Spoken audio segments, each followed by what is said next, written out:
one of the things that you're really doing with the Hive blockchain, which is PodPing.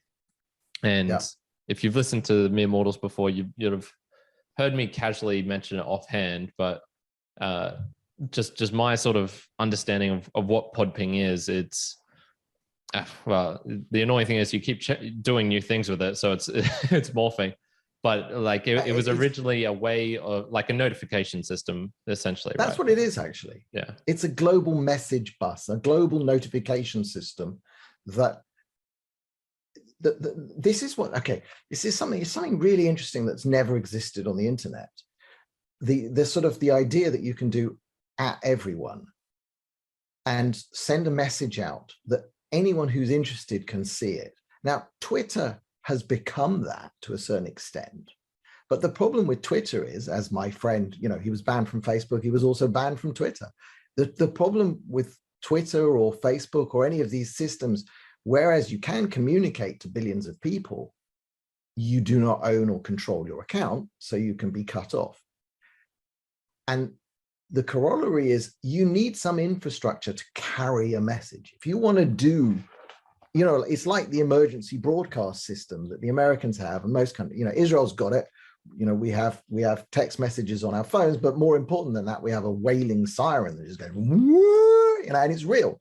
We use it for real rocket attacks, but we also use it for Memorial Day for the soldiers, and but that's infrastructure. The government pays for that infrastructure. For PodPing, for podcasting, which is decentralized, if you want to announce that your podcast has changed, how do you do it? The old way was that everybody would just change their podcast, their RSS feed would add a new item, and then you would just sit there glumly waiting for the world to come and notice. And then what that led to, and what exists today, is that hundreds of thousands of computers, well, actually there's 4 million RSS feeds, are being checked every hour, every 10 minutes, every, whatever it is, in order to catch that moment when your feed has changed. PodPing turns that around and says, okay, this is the way you can shout to the whole world, I've changed. And a blockchain is a terrible database. It's a really slow and awful database. That there are many, many better ways of doing a notification system than with a blockchain at the back.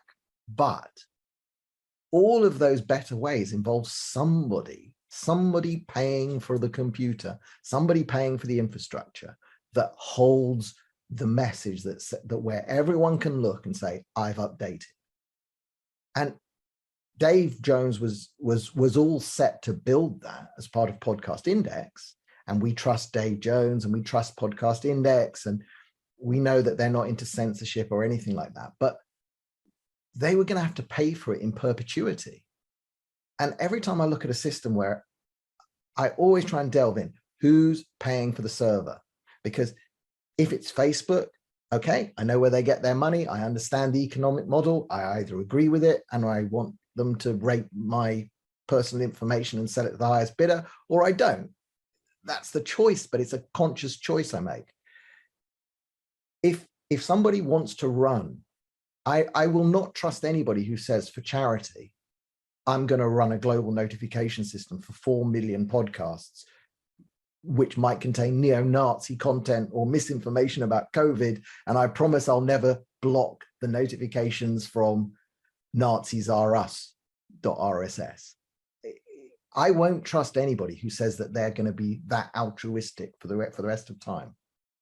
But what Hive presented me with is a system where I understand the economics of it. The people running the hardware today are rewarded by the inflation of the Hive system, just like Bitcoin miners are rewarded. So they're happy to keep running their Bitcoin nodes, and people who run Hive are happy to keep running Hive. And this little notification system for podcasting represents less than 0.1% of the traffic. And nobody even notices it. But meanwhile, we've built a system that can handle 4 million. It doesn't yet, but it could handle every podcast on Earth, announcing every new episode. And I know where the cost is. I know who's paying for it. I got actually a grant from Hive to do the work. I did the work first and then I got a grant, and most of that money is used as what's called powered up Hive to give me the power to do this. But Hive is amazing because the transactions, the individual pings, when we put out a notification, we do not pay per ping. We just have to have, today it's worth about $3,000 or $4,000 worth of stake backing up our account to give us the power to perpetually send out these messages. And the other great thing about, a blockchain is a terrible database, but it is at least a database. So if you miss a week's worth of PodPings, you can replay all of them. You can it's very simple. You just get a little Python script, boom, it will tell you every account, every show that's been announced for the last week or month or 6 months. It's all there. And this hasn't existed before. And people haven't got their heads actually around the implication. So, the next thing we're doing with it is live notifications. And I think that's going to catch the attention of Facebook and YouTube and Twitter, because today you can go live on Twitch, or you can go live on YouTube, or Twitter or Facebook. All of these have got some element of, a live broadcast. They do not share those notifications anywhere. Okay. You won't be looking at Facebook and it will tell you, oh, someone's gone live on YouTube. We've produced at least the back end for an open notification system. Any app will be able to watch the notifications for your show. And this hasn't existed up to now. Now, it's not going to happen overnight, but the podcasting 2.0 apps will probably lead the way. But then I think others will. I'm talking with a video streaming service called Vim, which operates on Hive to a certain extent, but their streaming is obviously outside of blockchain. But they're looking at this because they can tell their users that one of their other users is live, but they can't tap into a cross-platform system. And that's what PodPing is going to become, I believe. Yeah, for sure. And for those who are wondering, like, oh, but a notification system, like, how useful is that?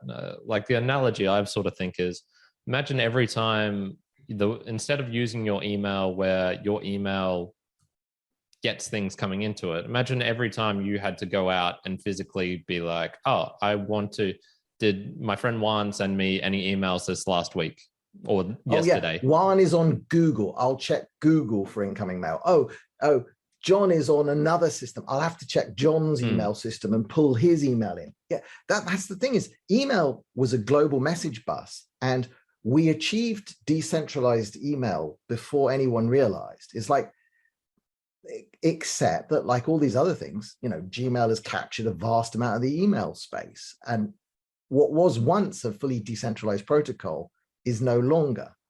And the point is, the internet got to this point without ever having a decentralized message bus running on infrastructure, which it's not that nobody needs to pay for it, but the economics are organized such that it's just there. It's like when you send an email, your email is going to go through 2 or 3 or 4 computers, none of which you pay for. And that's why there's a spam problem. We've got some protections in Hive against spam and so on, but this genius kind of bit of infrastructure was never built at the start. And again, I don't think it could have been. I don't think the systems exist. Whereas trustless blockchains do provide this method, but not Bitcoin and not Ethereum doing proof of work.